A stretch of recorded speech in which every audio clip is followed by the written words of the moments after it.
Hi yours. Sheetal தேவி அப்படிங்கிற பேரை இது வரைக்கும் நம்ம எங்கேயுமே பெருசா கேள்விப்பட்டிருக்கவே மாட்டோம். ஆனா இப்போ இந்த பேர் இந்தியாவில் ஸ்போர்ட்ஸை ஃபாலோ பண்ணக்கூடிய ஒவ்வொருத்தவங்களும் மறக்க முடியாத ஒரு பேரா மாறிட்டு இருக்கு. சொல்லப்போனா ஒரு புதிய வரலாற்றை இங்க உருவாக்கிட்டு இருக்கு அப்படின்னே சொல்லலாம். 2007 ஜம்மு காஷ்மீர்ல இருக்கக்கூடிய ஒரு குக் கிராமத்துல பிறந்த ஒரு குழந்தை போகோமேனியா அப்படின்னு சொல்லக்கூடிய ஒரு ரேர் மெடிக்கல் டிசீஸ் பாதிக்கப்பட்டு பிறக்குது. 2 கைகளும் இதோட அந்த குழந்தைக்கு கிடையாது. ஒரு சாதாரண குடும்பத்துல இந்த மாதிரி ஒரு குழந்தை பிறக்குது, இவ்வளவு 2 கைகளும் இல்லாம பிறக்குது அப்படின்னா அது வளரக்கூடிய சூழல் அப்படிங்கிறது எவ்வளவு கஷ்டமா இருக்கும். அதே கஷ்டம் இந்த குழந்தைக்கும் இருக்கு. ஆனா அந்த குழந்தை வழக்கத்துக்கு மாறா அமைதியா படுத்து கிடக்காம வீட்டுக்குள்ளேயே இல்லாம ரொம்ப துருன்னு இருக்கு, அங்கங்க ஓடுது ஒடியாருது. அந்த அப்பா அம்மாவுக்கு பார்க்கறதுக்கே ரொம்ப ஷாக்கா இருக்கு. 2 கைகளும் இல்லைன்னா இந்த உலகத்துல சில விஷயங்கள் பண்ணவே முடியாது அப்படின்னு இருக்குல்ல, அதுல ஒரு விஷயம் தான் மரம் ஏறுறது. அதை பத்தி யோசிச்சு கூட பார்க்க முடியாது, அந்த தாட் கூட யாருக்கும் வராது. ஆனா இந்த குழந்தை மரம் ஏறுறதுல ரொம்ப இன்ட்ரெஸ்டடா இருக்கு, அதுக்கான முயற்சியும் பண்ணுது. ஸோ மரம் ஏறவும் ஆரம்பிக்குது. அதோட கால்களை பயன்படுத்தியும் அதோட அப்பர் பாடியை பயன்படுத்தியும் மரம் ஏற இந்த குழந்தை சின்ன வயசுலேயே மரம் ஏற விஷயத்த ரொம்ப டெய்லி செய்யக்கூடிய ஒரு ப்ராக்டிஸாக கொண்டு வந்திருக்கு. ஸோ இதனாலேயே அப்போ இருந்தே இந்த குழந்தையோட அப்பர் பாடி அப்படிங்கிறது ரொம்ப ஸ்ட்ரென்த்தனான ஒரு விஷயமா இருந்தது. சரி, குழந்தை இவ்வளவு ஆக்டிவா இருக்கே, இவ்வளவு இன்ட்ரெஸ்டடா இருக்கே, ஏதாவது ஸ்போர்ட்ஸுக்கு கொண்டு போகலாம் அப்படின்னு பார்த்தா அவங்களுடைய பேரண்ட்ஸுக்கு அதை பற்றின எந்த ஒரு நாலேஜும் கிடையாது, அதுக்கான வருமானமும் அவங்க கிட்ட இல்லை. இந்த நேரத்துல தான் ஒரு நிறுவனம் வந்து நாங்க உங்க குழந்தைக்கு சப்போர்ட் பண்றோம் அப்படின்னு சொல்றாங்க. சப்போர்ட் பண்ணி அங்க இருக்கக்கூடிய ஸ்போர்ட்ஸ் ஈவெண்ட்டுக்கு கூப்பிட்டு போலாம் அப்படின்னு சொல்லிட்டு இந்தியன் ஆர்மி நடத்தக்கூடிய ஒரு யூத் ஈவெண்ட்டுக்கு அந்த குழந்தைய கூப்பிட்டு போறாங்க. அப்போ அங்க இந்தியன் ஆர்மியில கோச்சஸா இருந்த ஒரு 2 பேர் இந்த குழந்தையோட கான்பிடன்ஸையும் இந்த குழந்தையோட டேலண்டையும் பார்த்துட்டு நாங்க இந்த குழந்தைக்கு கோச் பண்றோம், நாங்க சப்போர்ட் பண்றோம் அப்படின்னு முன்னாடி நிக்கிறாங்க. அவங்க தான் அபிலாஷ் சௌத்ரி, குல்தீப் வாக்வேன். இவங்க 2 பேரோட சப்போர்ட்டோட இந்த குழந்தை அந்த குழந்தை எதுல விருப்பப்படுதோ அதுல நாங்க மேல கொண்டு வரோம் அப்படிங்கிற முடிவை, அந்த நம்பிக்கையை அந்த குழந்தைக்கு கொடுக்குறாங்க. அந்த குழந்தைகிட்ட கேட்கிறப்போ நீ எதுல மேல வரணும்னு நினைக்கிற, இந்த உலகத்துக்கு ஒன்று அடையாளப்படுத்தணும்னு நினைக்கிற அப்படின்னு கேட்கிறப்போ அந்த குழந்தை யாருமே எதிர்பார்க்காத ஒரு விளையாட்டை சொல்லுது. ஏன்னா மரம் ஏறுறது அப்படிங்கிறது 2 கைகள் இல்லாம ஏறவே முடியாத விஷயம்.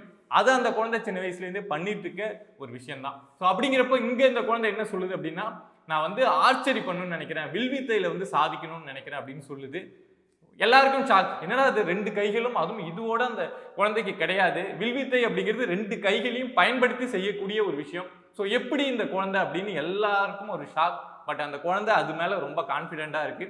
ஸோ அந்த கோச்சஸும் வேற எதையுமே யோசிக்காம அந்த குழந்தைக்கு பிராக்டிஸ் அப்படிங்கிறத கொடுக்க ஆரம்பிக்கிறாங்க. ஆரம்பத்தில் பார்த்தோம்னா ஒரு லப்பர் பேண்டை யூஸ் பண்ணி தான் அந்த ப்ராக்டிஸ் அப்படிங்கிறது கொடுக்க ஆரம்பிக்கிறாங்க. 2 கால்களையும் பயன்படுத்தி சின்ன வயசுலேருந்து அந்த குழந்தைக்கு அந்த அப்பர் பாடி அப்படிங்கிறது ரொம்ப ஸ்ட்ராங்காக இருந்ததுல, அதையும் பயன்படுத்தி அந்த குழந்தை அப்படிங்கிறது அந்த வில்லம்பை விடுறதுக்கு ஆரம்பிக்குது. ஸோ ஃபர்ஸ்ட் எடுத்தோடனே லப்பர் பேண்டில் அதோட ப்ராக்டிஸ் அப்படிங்கிறது தொடங்குது. அடுத்தது அப்படியே தேரா பேண்டுக்கு மாறுது. அதுக்கப்புறம் கொஞ்ச நாள்ல ஒரு 4 மாசத்துல ஒரு ஆக்சுவலா ஒருத்தவங்க என்னென்னலாம் பயன்படுத்தி அந்த வில்வித்தை செய்வாங்களோ, ஸோ அந்த இடத்துக்கு அந்த குழந்தை வளர்ந்து வருது. 4 மாசத்துல இந்த ஃபுல் டெவலப்மெண்ட்டும் இருக்கு.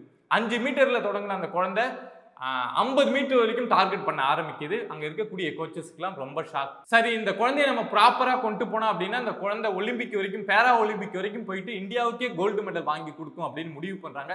சரி, அதுக்காக என்ன பண்ணலாம் அப்படின்னு பார்த்தா, இதுக்கு முன்னாடி இதே மாதிரியே 2 கைகளும் இல்லாம அமெரிக்காவில் இருக்கக்கூடிய ஒரு மென் ஒருத்தர் இதே மாதிரி பேரா ஒலிம்பிக்ல கோல்டு மெடல் வரைக்கும் ஜெயிச்சிருக்காரு. ஸோ அவர் என்னெல்லாம் பண்ணியிருக்காரு, அவர் என்ன எக்யூப்மெண்ட்ஸ்லாம் அவருக்காக தனியா ஸ்பெஷலைஸ்டா ரெடி பண்ணாங்க அப்படின்னு சொல்லிட்டு அதே மாதிரியே அதை ஒரு எக்ஸாம்பிளா வச்சுட்டு இந்த குழந்தைக்கு கஸ்டமைஸ் பண்ண அந்த விஷயங்கள் எல்லாமே ரெடி பண்றாங்க. அதுக்கப்புறம் அதை பயன்படுத்தி கால்களையும் அப்பர் பாடியை மட்டுமே பயன்படுத்தி இந்த குழந்தை இந்த ஆர்ச்சரி அப்படிங்கிற விஷயத்த பழகுது. யாருமே எதிர்பார்க்காத ஒரு டெவலப்மெண்ட். உடனடியா ஒரு 4 மாசத்துல அவ்வளவு பெரிய டெவலப்மெண்ட்டை காட்டின அந்த குழந்தை அடுத்த ஒரு 2 வருஷத்துல ஏசியன் பேரா ஒலிம்பிக்ல ஜெயிக்கிற அளவுக்கு வளர்ந்து வருது. ஏசியன் பேரா ஒலிம்பிக்ல 2 கோல்டு மெடல், ஒரு சில்வர் மெடல் ஜெயிச்சு கொடுக்குது. இந்தியாவே ரொம்ப அதிர்ச்சியோட பார்க்குது. ஏன்னா அது வரைக்கும் இது மாதிரி ஹிஸ்டரியிலேயே கிடையவே கிடையாது. ஒரு உமன் 2 கைகளும் இல்லாம ஆர்ச்சரி பண்றாங்க அப்படிங்கிற விஷயம் அது வரைக்கும் நம்ம யோசிச்சு கூட கற்பனையில கூட பார்க்க முடியாத விஷயத்த இந்த குழந்தை செஞ்சு 2 கோல்டு மெடல், ஒரு சில்வர் மெடல் வாங்குது. அடுத்து பார்த்தோம்னா அதே மாதிரி வேர்ல்டு ஆர்ச்சரி சாம்பியன்லயும் ஒரு கோல்டு மெடல் வாங்குது. இது எல்லாம் இந்தியாவுக்கு ரொம்ப புதுசா இருந்தது. பட் இந்த குழந்தைய ரெகக்னைஸ் பண்ணும் அப்படின்னு சொல்லிட்டு உடனடியா 2023லயே இந்த குழந்தைக்கு இந்தியாவிலேயே இந்த ஸ்போர்ட்ஸ்ல ரொம்ப யாரெல்லாம் அச்சீவ் பண்றாங்களோ அவங்களுக்கு எல்லாம் கொடுப்பாங்கல்ல, ஸோ அந்த அர்ஜுனா அவார்டு அப்படிங்கிறது அந்த குழந்தைக்கு கொடுக்கப்படுது. ஸோ அப்படி இருந்த குழந்தை தான் இப்போ நடந்துட்டு இருக்கக்கூடிய பாரிஸ் பேரா ஒலிம்பிக்ல வந்து பார்ட்டிசிபேட் பண்ணியிருக்கு. இப்போ கொஞ்ச நாளைக்கு முன்னாடி பாரிஸ் ஒலிம்பிக் நடந்தது நமக்கு தெரியும். ஸோ அதோட கண்டினியூட்டிவா இப்போ பேரா ஒலிம்பிக் அப்படிங்கிறது நடந்துட்டு இருக்கு.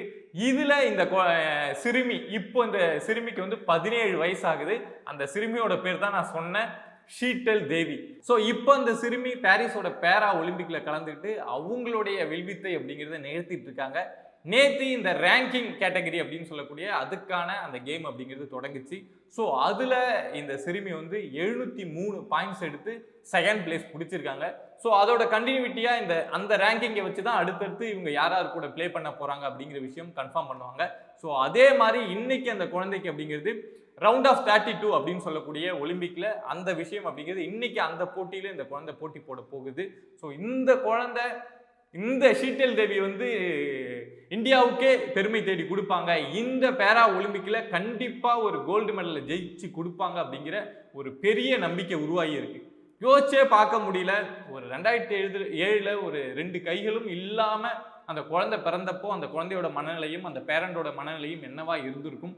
பட் இப்போ அந்த குழந்தை வளர்ந்து ஒரு இடத்த நிக்குது இல்ல, இந்த விஷயம் அதுவும் 2 கைகளும் இல்லாம வந்து நிக்குது இல்ல, இந்த விஷயம் அப்படிங்கிறது இங்க மற்றவங்க இருக்காங்கல்ல, எல்லாம் இருந்தும் 2 கைகளும் இருந்தே எனக்கு எதுவுமே இல்லை, என்னால் எதுவுமே பண்ண முடியல, எனக்கு அந்த சப்போர்ட் இல்லை, இந்த சப்போர்ட் இல்லை அப்படின்லாம் சொல்லக்கூடிய நிறைய பேர் இருக்காங்கல்ல, அவங்களுக்குலாம் இதை விட ஒரு இன்ஸ்பிரேஷன் ஸ்டோரி வந்து இருக்க முடியுமா அப்படின்னு எனக்கு தெரியல.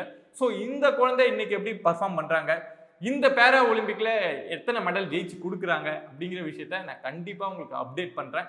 இந்த ஸ்டோரி, இந்த குழந்தையோட இவ்வளவு பெரிய முயற்சி அப்படிங்கிற விஷயத்த உங்களுக்கு ஷேர் பண்ணியிருக்கேன். உங்களுக்கு பிடிச்சிருந்தது அப்படின்னா சப்ஸ்கிரைப் பண்ணி சப்போர்ட் பண்ணுங்க.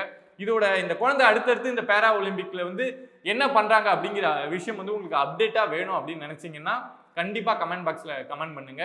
We'll see you on next video. Bye viewers.